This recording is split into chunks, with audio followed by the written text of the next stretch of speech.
Kalau cinta sudah dibuang, jangan harap keadilan akan datang. Kesedihan hanya tontonan bagi mereka yang diperkuda jabatan. Oh ya, oh ya, oh ya, bongkar. Oh ya, oh ya, oh ya, bongkar.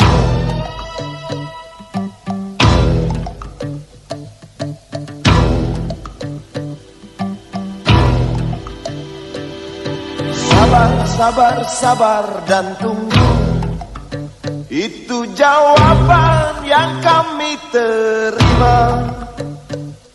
Ternyata kita harus ke jalan, robohkan setan yang berdiri mengangkang. Oh ya, oh ya, oh ya, bongkar. Oh ya, oh ya, oh ya, bongkar. Oh ya, oh ya, oh ya, bongkar. Oh ya, oh ya, oh ya, bongkar.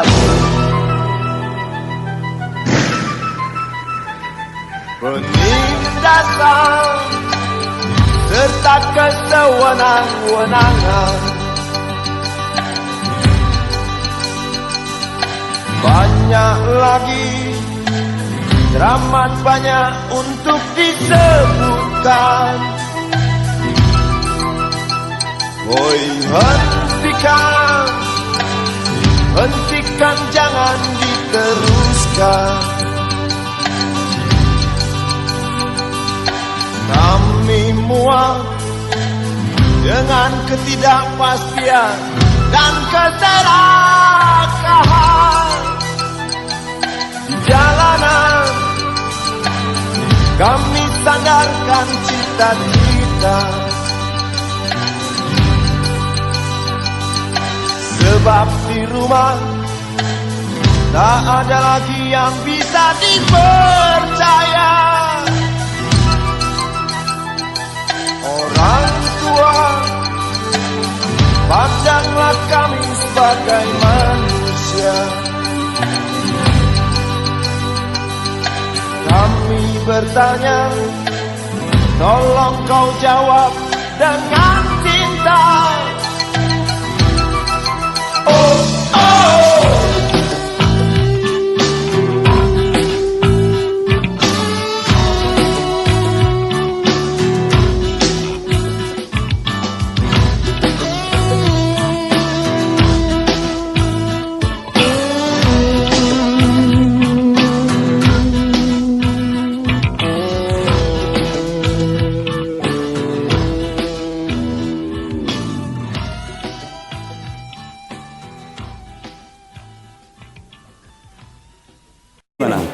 Pembangunan Taman Anyelir 3 ini berhubungan sekali dengan warga dan lingkungan alam bantaran Ciliwung kan gitu. Warga ini warga penghuni atau warga sekitar? Warga sekitar, bukan penghuni ya. Oh, bukan penghuni, iya, sekitar. Konsumen ya.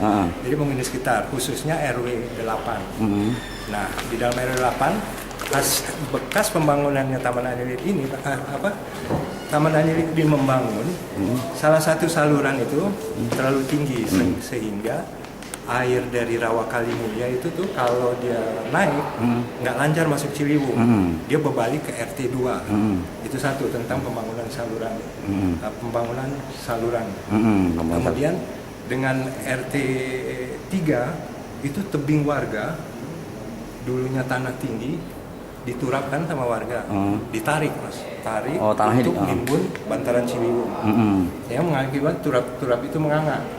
Nah itu ditinggalin gitu, 4 meter sepanjang 96 meter, 4 meteran dari bawah ke atas tuh ya, dari tanah itu rongga 4 meter ya, panjang 96, jadi ada beberapa rumah. Nah, sebenarnya tuh ada izinnya nggak mereka itu? Kalau yang saya tahu sih nggak ada izin, baca aja ada tuntutan kami yaitu saluran air harus harus direndahkan, terus batas-batas warga dikembalikan wilayah warga, terus tebing yang mereka keruk ya, kembalikan kan mengakibatkan tebing itu mereka tuh harus kembalikan Kembalikan seperti itu. Dikembalikan. Makanya pertahankanlah dengan turap. Tapi turap itu mereka bangunnya tangguh. Gitu. Kemudian sisa taman waktu mereka bangun Taman Anyelir 1, mereka tuh menyerahkan tanah untuk masjid. Nah, cuma surat-surat tanah itu belum dikasih sampai sekarang. Itu PR waktu Taman Anyelir 1 dulu dibangun. Sehingga itu dituntut juga oleh warga untuk menyelesaikan surat entah wakaf, entah. Terus juga garis sepadan sungai juga harus diperjelas. Yang terakhir dengan lingkungan alam. Lingkungan alam itu mereka tuh bantaran Ciliwung itu seluas tidak kurang dari 1,5 hektar itu mereka uruk. Uruk itu ketinggiannya tuh bisa bervariasi antara 8 sampai 20-an meter. Bantaran aja ke sana. Bantaran Ciliwung kemarin yang kita ngomong. Iya, yang longsor tuh ya. Sekarang ini mulai longsor-longsor.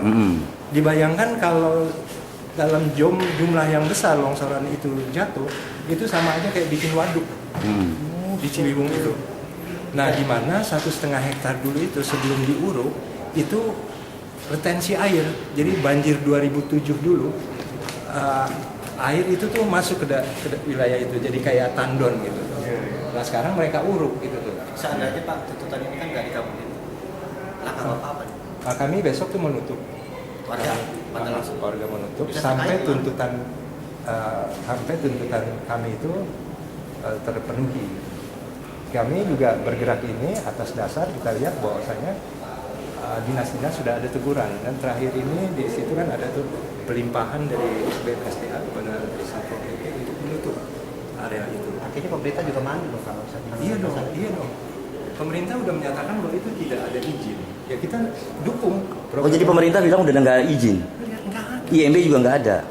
Dia hanya punya IPR. Oh, cuma punya IPR berani membangun perumahan, membongkar gitu deh. bantaran-bantaran kali gitu ya. Berarti wasdalnya kelemahan di wasdal loh Pak. Iya, Pak. Tidak bisa mengawasi pemerintah kota kan gitu.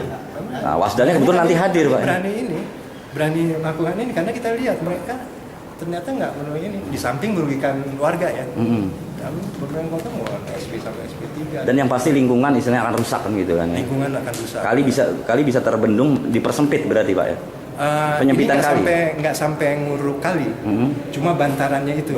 Bantaran yang tadi saya bilang 1,5 hektar retensi air itu orang uruk sampai bervariasi 8 sampai 20-an meter itu ketinggian urukannya itu. Artinya pinggiran kali istilah kasarnya mulai terkikis dong ya. Iya. Kalau longsor tetap aja menutup kali ya. Kan itu longsor resikonya. dalam jumlah besar. Nutup dia kayak itu. Jadi ini Mas, jadi yang isu lingkungan yang sebenarnya bagi gue ini harus kita angkat karena itu domainnya BLH cuma SP1 mereka keluarin itu tahun lalu. Harusnya tahun yang lalu? Juni tahun lalu ada di kopi itu. Harusnya kan dia evaluasi SP2 itu. Kalau itu Undang-Undang 32 yang kena mereka. Berat itu. Undang-Undang lingkungan ya. 32 tahun 2009 tentang pemanfaatan dan perlindungan lingkungan hidup. Itu mereka. Kita maunya dorong BLH untuk ke arah situ. Jadi supaya intinya proyek pembangunan bentuk apapun di stop di sana ya. Tuntutan warga intinya itu kan. Iya, kira-kira begitu. Dan supaya bisa dilanjutkan apa yang diinginkan warga? Tuntutan kami itu yang tadi seandainya tebing-tebing itu dan GSS itu harus diperjelas tapi harus jauh ke daratan. Ya mungkin menyalahi GSS yang sudah ada, yang sudah ditentukan, tapi kan ini baru dilihat, ini spesifik sekali, topografinya ini sangat spesifik, harus beda dengan ketentuan-ketentuan yang ada gitu tuh. Itu tolonglah dipertimbangkan puncak banjir 2007, air itu kemana gitu. Itu semua itu air tuh larinya ke situ. Sekarang kalau ditutup ke yang diuruk. Yang diuruk itu yang tadi saya bilang 1,5 hektar. Dulunya situ, sekarang diuruk. Itu air yang dulu. Ini kalau banjir mirip 2007 nggak ada tempat gitu. Dan itu digerus. Pinggiran ininya nggak dikasih perkuatan. Hanya ditanam lumpur. Berarti yang jadi korban bakar warga sekitarnya gitu ya? Bakal warga sekitarnya, dan kalau dia terjual korbannya itu yang pembeli-pembeli rumah itu. Oh, jadi pembeli-pembeli juga bakal kena korban. Kalau umpamanya mereka lanjut terus ya, didiemin oleh Pemda.